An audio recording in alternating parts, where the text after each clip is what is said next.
Hello दोस्तों, नमस्ते, प्रणाम। हम किरण शर्मा।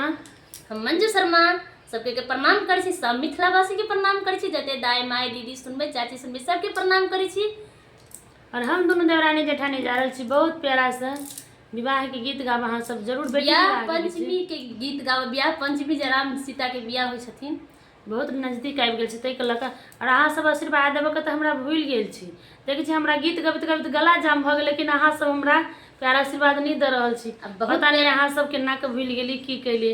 कम से कम आशीर्वाद दियो कि हमर गला ठीक हो जाए। बहुत प्यारा सा गीत है, अहाँ सब जरूर सुनब, जरूर कमेंट करब। अब बहुत प्यारा सा जानकी माता के गीत गाबे जा रहल छी। एहन के भूलबे त केना हेतै। कथिए सजल सखी है जनकपुर नगरिया है सोहाबन लागे।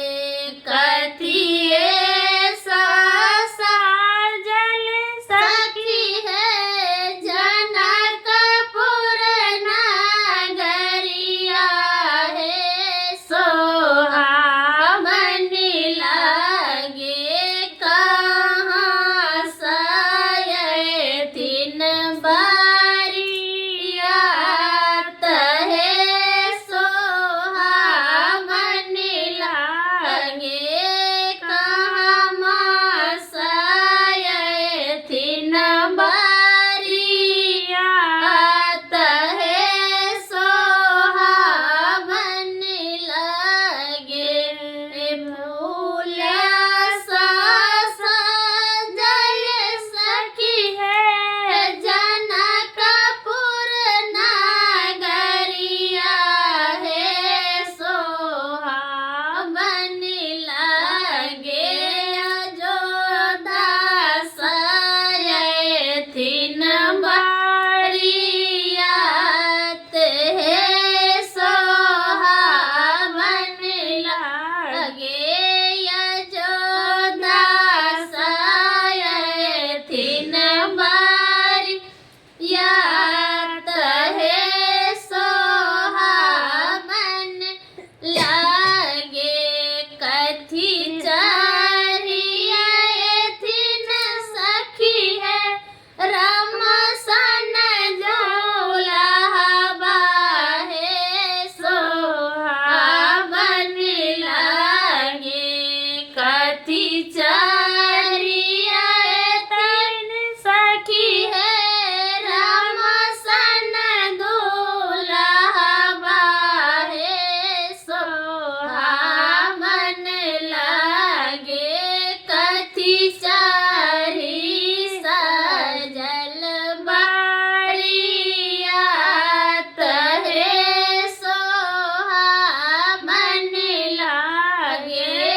कथी चढ़ी सजल बारियात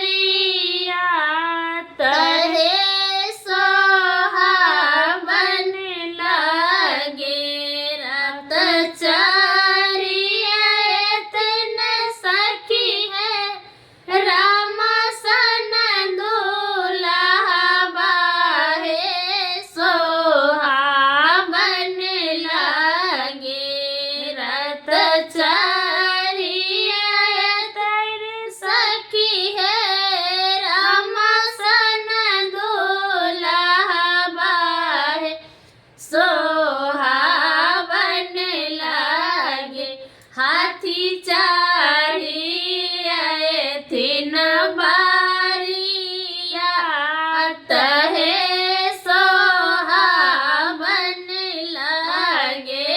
हाथी चढ़ियथिन बारियात है सोहाबन लागे। कि नहीं काके हाथ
लगे